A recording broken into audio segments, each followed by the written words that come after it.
Support comes from Missouri Forest Products Association, committed to sustainable and sound conservation of the state's forests, which support more than 41,000 Missouri jobs, resulting in a $10 billion industry. ChooseWood.com. Welcome to St. Louis on the Air. I'm Sarah Fenske. In December, the St. Louis County Council voted 4-3 to create an affordable housing trust fund. It will get a small earmark from the revenue from medical marijuana sales in the county, and with that, it aims to be a starting point for encouraging quality, affordable housing. Councilwoman Lisa Clancy sponsored the bill creating the fund, and she joins us today to talk about it. Councilwoman Clancy, welcome to the show. Hello. Happy New Year. We're also joined today by Gary Newcomer. He's the Director of Operations for the Community Builders Network of Metro St. Louis. It's a nonprofit, and it was part of the coalition to help get the county's bill passed. Gary, welcome to the show. Thank you for having me. Now, Lisa, walk us through the big picture on this. Who is going to be able to use the money that's in this Affordable Housing Trust Fund? So let me start with what an Affordable Housing Trust Fund is. This is something that is starting to gain a lot of traction across the country. Not sure exactly how many affordable housing trust funds exist across the country, but I've seen upwards of 700. What an affordable housing trust fund is it's a distinct fund that will receive ongoing dedicated sources of funding to support preservation and production of affordable housing in St. Louis County. The big goal here is really to increase opportunities for families and individuals to access decent, affordable homes, which we all have a right to. And so in St. Louis County, this new policy comes at the heels of a task force that met for over a year and made some recommendations to get this affordable housing trust fund established. And throughout their process, they looked at where the greatest need was in St. Louis County and identified that the greatest need is primarily in single female-headed households that are making less than $35,000 a year, and senior citizens. So as part of getting this off the ground in St. Louis County, we will be prioritizing people within those groups to make sure that we are delivering on where the greatest need is. So explain to us how that's going to work in practical terms. We know there's a fund of money. Yeah. We know there's these people who need housing. What happens with the money to help them achieve those goals? Well, I imagine that there will probably be, there's going to need to be a lot of administrative decisions made to figure out exactly how it goes from this pot of money to the people who are going to benefit directly from it. This could look like, and as we've seen in other jurisdictions, such as neighboring St. Louis City, this could look like loans. It could look like grants to nonprofits, other governmental entities. There are some parameters set out in the actual policy itself that identifies what bodies are eligible to receive the funding, but there's some administrative decisions that are going to need to be made, and those decisions will need to be made by the Housing Resources Commission, which will be the governing body over this. And Gary, I understand your group is going to have a role in that. What does that look like? Well, I work for the Community Builders Network of Metro St. Louis. We're essentially a coalition of community-based organizations as well as the organizations and agencies that support them. So our role is really to just try and support the process. So how can we make sure that things are being implemented in a way that really works well for the communities, but also the community-based organizations that are doing the work on the ground? So will there be some sort of board of directors that's picked out? Who decides all this? Well, you can think of it sort of as a board of directors. So the Housing Resources Commission is a body that already exists within St. Louis County. It's an appointed board or commission, currently has 5 members, but the policy that we now have in place it actually expands the Housing Resources Commission to a total of 9 members. So one of the very next steps, almost immediately, that the county executive is working on is making some new appointments to this commission. And the thing that's really unique and cool and that I'm really proud of about how we've expanded the size of this commission is it's going to include subject matter experts, but also people with lived experience. So people who come from the areas of St. Louis County that are most impacted by homelessness, by unemployment, by high poverty rates. And so I think we're helping to set a standard about what it looks like to broaden what we mean by qualifications and experience on these boards and commissions. So that's really going to be key in helping us, set the steps for what's next and making sure that this money, this trust fund, makes the impact it needs to have. So if you're listening to this conversation, we want to invite you to join us. Have you been impacted by the cost of housing in the St. Louis area? We want to hear about that. Give us a call at 314-382-8255. That's 382-TALK. Or you can send us a tweet at STL on air or email us at talk@stlpublicradio.org. Now, Gary, I know St. Louis City has had an affordable housing trust fund for quite some time now. How does it work over on the city side of things? Well, it's very similar to what Councilwoman Clancy had just mentioned. So there's a commission that operates in the city. It's appointed, and that commission ultimately oversees the dollars that go into the fund and distributes them to organizations and agencies around the city that provide services, whether it's affordable housing creation, affordable housing prevention, so preventing the loss of units. And sometimes it's even used in really creative ways like tenant education and organizing to really support people where they are as well. Can you give us an example of maybe a specific project that you know funding from the city's housing trust fund has been used to make it happen or to sustain it? Sure. So I just mentioned tenant organizing education. So Dutchtown South Community Corporation, the Dutchtown South neighborhood, that's in the South City. So they had received some funds to help support tenants who live in the neighborhood who might want to know a little bit more about what their rights are as tenants. So as an organization, they have the resources to help bring those folks together and learn from one another about what resources are out there. Now, Lisa, in St. Louis County, I know you've got some big ambitions for this fund. There's a lot of need there, and you want to deal with it. But at this point, we're looking at a pretty small revenue source. I understand it's going to be an estimated $50,000 in annual revenue. How do you see that amount changing over time? Well, we definitely need to increase that amount in order to make sure that this fund can make a meaningful impact in St. Louis County. And so some of the work that remains, just establishing this is step one, is identifying additional sources of funding. And so, there were in the task force report that came out that led to all of this, there were some things that were identified, but I think it's really going to be something that is a task for this new Housing Resources Commission and its new membership to take a look at and make some recommendations for. How much are you thinking of as the ultimate goal in terms of a funding level? Less about the source, and how much do you think it needs to get up to in order to make an actual dent?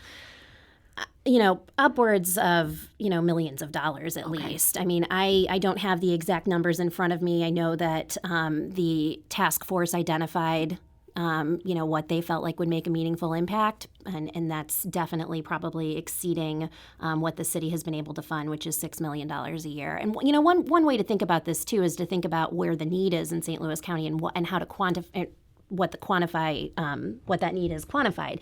We've got 400,000 households in St. Louis County. Over 100,000 of those households, that's over 25%, are considered cost burdened when it comes to housing. And so that's one of the benchmarks that we're using to determine what the need is. Cost burden technically means that you're spending over 30% of your income on housing. And if you're spending that much money on housing, we know you're not spending it on other things that you need to be spending money on. So I think that those kind of numbers are going to be things that folks on the Housing Resources Commission regularly look at to help determine how much money we're going to need to be able to make a meaningful impact here. And at the same time, just getting to this level of $50,000 and creating this fund in the first place, you did run into some political realities here. That was a 4-3 vote. There was some opposition to $50,000. I want to read a quote from Councilman Tim Fitch, one of your colleagues on the county council. He said he couldn't support this bill, and he said, "When I think of taking tax money from people, I think of my 84-year-old father.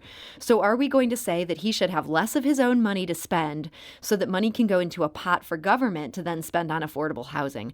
I don't think that's the right thing to do." What would you say in response to this argument that, you're taking from people who maybe don't have additional tax money to give?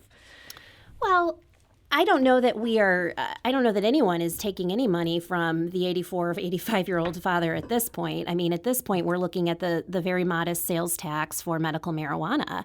And, I tend to take a very sort of holistic and regional approach in terms of how I think about all of this. And I think that we all benefit when we all do better. And so I think that will mean some benefits to the 85-year-old father. And also, you have to keep in mind, too, that one of the areas of greatest need that was identified in St. Louis County is senior citizens over the age of 65 who are in need of money for home repairs so they can stay in place, age in place. And so I think that there's one of the things that really excites me and gives me a lot of reason for hope with this trust fund is that it's going to benefit a lot of people in St. Louis County. So one thing that's really neat about affordable housing trust funds is that they're flexible and they're locally controlled. So traditionally, a lot of housing resources have come from the federal government or the state, and those have a lot of restrictions to them. They're essentially telling our community how to spend those dollars. And so affordable housing trust funds, we can be really creative with what we want to fund. And so we can let the solutions come from the community and from the community organizations that are working on the ground every day. And that's really exciting. At least it's exciting to me. We're talking to Gary Newcomer. He's the Director of Operations for the Community Builders Network of Metro St. Louis, as well as St. Louis County Councilwoman Lisa Clancy, who was instrumental in getting an affordable housing trust fund established in St. Louis County. We did get an email from one of our listeners, Tom, and Tom writes, wouldn't it be better to have a minimum living wage for all people so everyone can afford to buy housing in the free market, as most people already do, rather than having government subsidies or handouts for housing, food, etc.? That's obviously a really big picture question here. But Gary Newcomer, any thoughts on that? Wow, that is a very big question. And I suppose my response to that is until that happens, we have to do our best with the resources and tools we have to make St. Louis City, County, the entire region a safe and accessible place to live. In the real world, that's maybe not in the imminent future of happening. Maybe not. Let's go back to St. Louis City's fund here for a minute. Now, voters had passed a law in 2002 requiring that at least $5 million be allocated to the fund. The St. Louis Post-Dispatch reported 2 years ago that the city had been shortchanging it. They were not putting in the $5 million that it actually said in the law they needed to put into it. Gary, what happened with that situation? There just hasn't been much press coverage since that initial report. Yeah, well, a lot has happened since that initial report, and a lot of good news has happened as well. It raised awareness about the Affordable Housing Trust Fund and the amazing staff and commission that's over there. It's led by April Ford Griffin, and like I said, her staff is incredible. And when people knew a little bit more about the Affordable Housing Trust Fund, they knew why it was important. And so we've actually seen funding going to the city's Affordable Housing Trust Fund. It went back up to that minimum $5 million, and then this past year it was actually increased to $6.6 million. They actually increased it. What? That's right. It just seems so unusual that something ends up getting more money that it's legislatively required to have. What ended up leading to that happening? Well, we learned together, so community members, organizations, and the city itself, we all learned about how impactful the Affordable Housing Trust Fund was. One big statistic we learned a couple years ago is that for every $1 the city invested into affordable housing, it leveraged $17 of outside private and public funds. So it was bringing in a lot of resources into the community, and that means not just housing, but also jobs and stable neighborhoods. It's better quality housing. It's just it was really impactful. And we've actually heard from all three leaders that ultimately determine the budget in the city. They've all expressed a commitment to increasing funding in future years. Does anything stop the city from shorting the fund again if, say, times get tougher? Wow, that's a big question. My response to that would be, let's not think about this in terms of scarcity, but in terms of abundance. We have something that works. We have funding that is available for it. So why not invest it in something that's really bringing great solutions to our communities? Lisa, on the St. Louis County level, you've now created this new fund. It has this small, but, there's going to be some funding going to it. Is there anything that would prevent the county from similarly backing off that fund's going where the council has asked it to go? I don't think so, and we tried to be really intentional through writing this policy to try to avoid that. Because one thing that when you think about some of the lessons learned from the city, they have to fight for this money every year, and so we're hoping to avoid that kind of situation, which is why it was really important for us to identify a pot of money that we could sustain, such as this medical marijuana, which again, it's a modest down payment to get this started. But as we look towards other sources of funding, I think we're going to have sort of the same priorities, something that we can depend on and something that we don't have to fight for every year. Okay, so this won't be just part of the general fund budget. You're going to make sure it has its own dedicated revenue. Exactly. Now, Lisa, you also had a bill that was aimed at requiring landlords in unincorporated St. Louis County to accept tenants no matter what the source of their income is, which is basically people who are coming in with Section 8 vouchers. What's the status of that? Well, I do want to, you're getting at my source of income protection bill is sort of what it's known colloquially. It didn't require landlords to accept anyone. What it required was that they had to allow anyone, regardless of their source of income, to complete an application for housing. There's many other reasons why someone could have been lawfully turned away, but the point is that we know that there are folks throughout the St. Louis region that are getting turned away and not even given a fair shot at applying for rental housing simply because they have some sort of government assistance that they would be using to pay for it. So like these ads we see that say no Section 8 Section 8, apply. yeah. That would basically stop that practice. Exactly.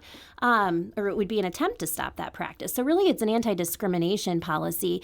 I introduced that I think last spring, and there was quite a heated debate on the council about that throughout the summer.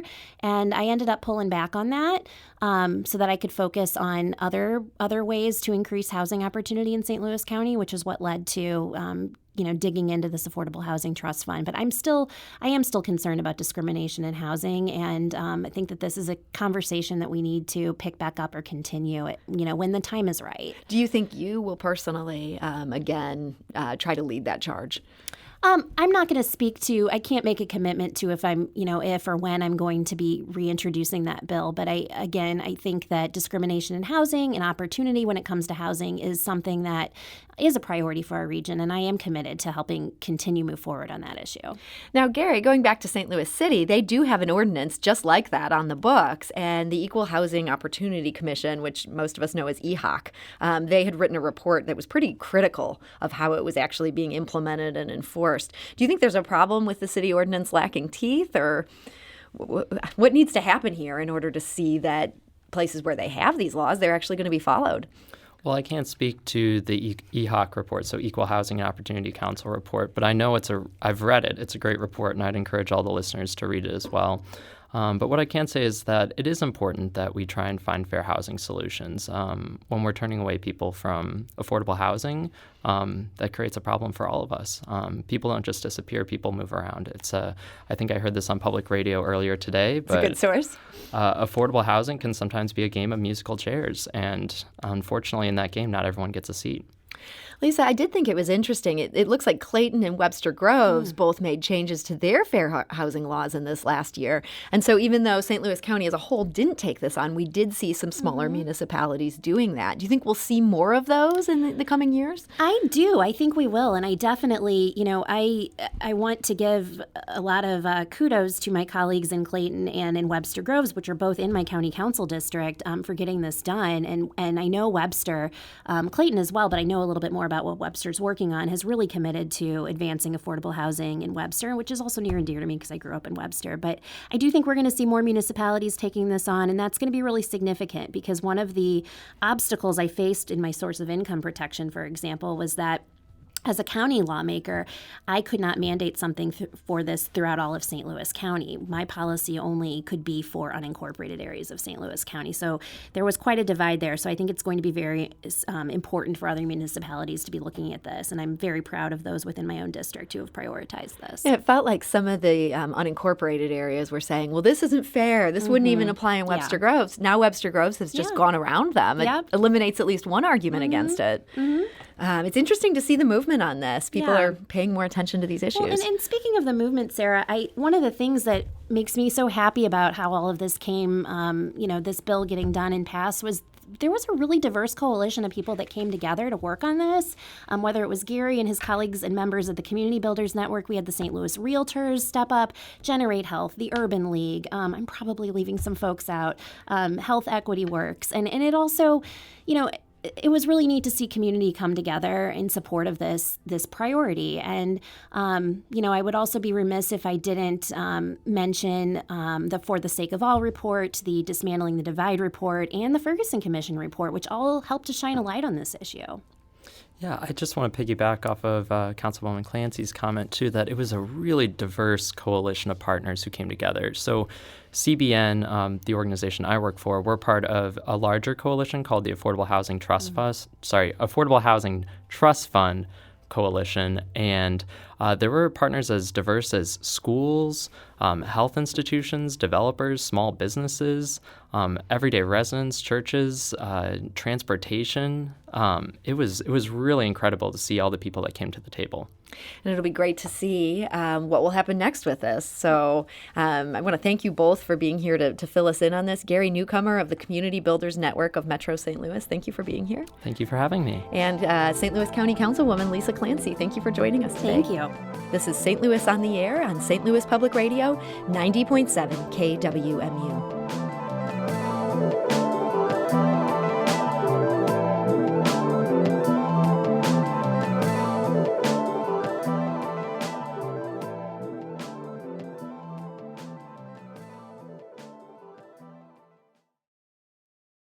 Support comes from the Missouri Forest Products Association.